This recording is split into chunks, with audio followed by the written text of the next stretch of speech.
Hi everyone, this is Tim. Today I want to talk about another new IP idea.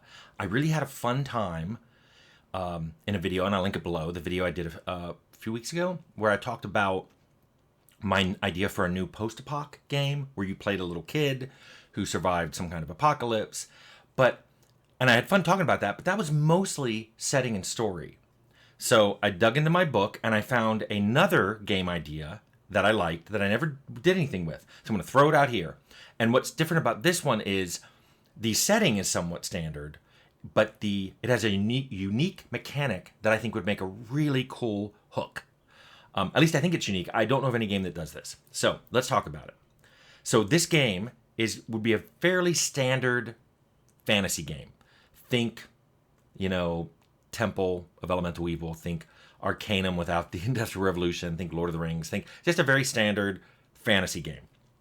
However, you don't get save games. You kind of play it like the Iron Man mode in Temple of Elemental Evil, where you play, and if you quit, it just saves your game. And then when you start the game back up, it reloads that save. So you can't save anywhere. You can't save before things. You basically play, and you can stop playing and have it saved. But if you die, that's it. Except this is where this game is different. When you die in this game, you become your killer.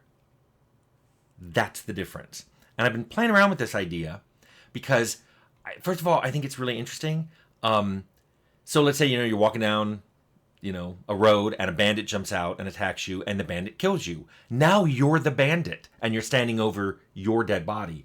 So the advancement in this game, there are no levels. The way you advance is, well, if something kills you, it's probably better than you.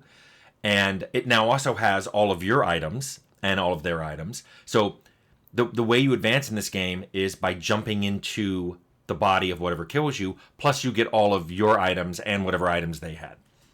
Now, I remember writing down, I do everything as pros and cons. So I wrote down, hey, this has a lot of pros and cons. And let me go over the pros first. First of all, it could create some really fun and unusual situations that I think might be unique. Like, let's say you're caught doing a crime and they just decide to execute you. Well, in any other game, there'd be time to reload. But now you become the executioner. You chop off the player character's head, and now the executioner is the player character. What are you going to do? I see some interesting things like maybe a powerful wizard. You're in a fight with a powerful wizard, and the wizard kills you. So now you become the wizard. But shortly thereafter, their demon patron shows up, sensing a new soul inhabiting the wizard. And the wizard powers are revoked.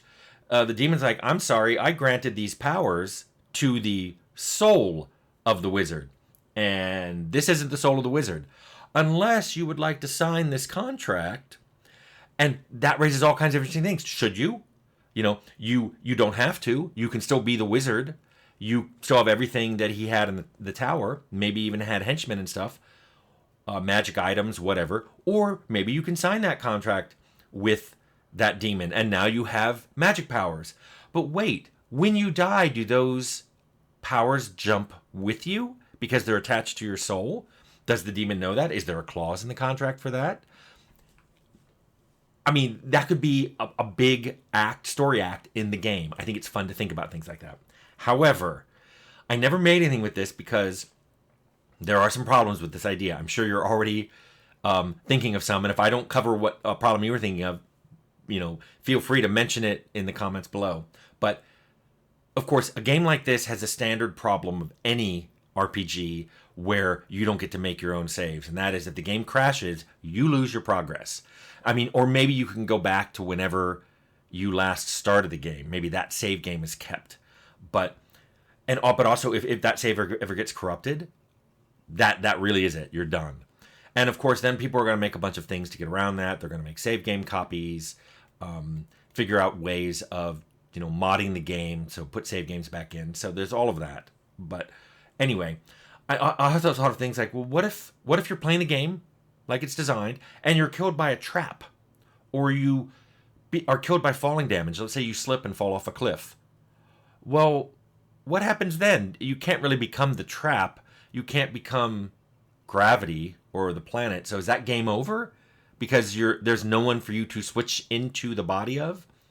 And also, a very common thing would happen is what happens when you get jumped by a lot of weak things? Like, let's say you're walking down the road and a bunch of wolves jump out. And individually, they are a lot weaker than you. But maybe you're hurt. Maybe you don't have a lot of spells on you or whatever. In any case, they kill you. And the one that bit you, that killed you, now you're that wolf. And now you're just a weak creature. Is that even fun? Does it make the game more challenging? Does it ruin the progression because you were getting stronger and stronger and now you're a level 1 wolf? That kind of isn't fun to some people. What if an undead kills you? What if you get killed by a zombie? Are you now a zombie? Are you mindless? What if you're killed by a ghost? Now you're immaterial. What? How does the game handle that? You can become all kinds of weird creatures. What if something really, really powerful kills you? What if it's a powerful animal or a monster? Can they even talk? Can they talk? What if you have items that have command words? Or what if you want to do diet? What if you put all your points into speech and you want to just talk to people when you're in a form that doesn't talk? What if you have a lot of armor and weapons and scrolls? Can monsters even use any of those? Can a monster with no hands use a wand? I mean, how does that even work? All that would have to be worked out. Well, for that matter, how does inventory work? If you're playing a ghost, how does inventory work? Where are things? Are they immaterial? Or do they all just drop to the ground and now you can't have them? If you're playing a wolf, what happens to your stuff? It's not like wolves have little backpacks on, so you have to work out all that. What if you're killed by a dragon? Can dragons even fit into towns and fit into the buildings? Can they even go into a dungeon? Well, they may not fit. It could cause all kinds of restrictions. And then that's just a weird situation you find yourself in. What if a demon kills you and now you are an extraplanar creature? What if a god kills you? What if there's one of these, you go to an altar and the god shows up to give you a quest and you start fighting it and the god kills you? Are you a god now? I just don't know how that works, especially when people start figuring out the advancement scheme. They may let something really powerful kill them just because then they get to be that person. Like, I'm tired of playing this. I'm going to go let that wizard kill me. I'm going to go let that powerful, paladin kill me just so you can then be them. So I'm not sure, how that's going to work. And I mentioned what happens if you die from a trap or falling, but what happens if something happens that kills everybody in the fight? What if you're fighting a wizard and he shoots a fireball a little too close and you both die? Now there's no one left alive. Is it game over?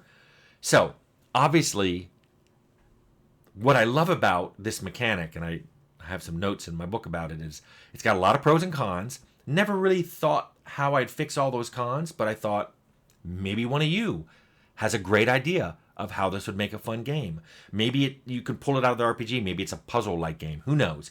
But I'm thinking, well, I'm not going to use it. Maybe one of you can solve all the problems I've mentioned, and even some I haven't thought of, and you can make this into a game that would be really fun, and I can play it. So anyway, thought I'd mention that, and you guys can chew on it and think about what kind of game could have a hook like this. So I hope you thought that was fun.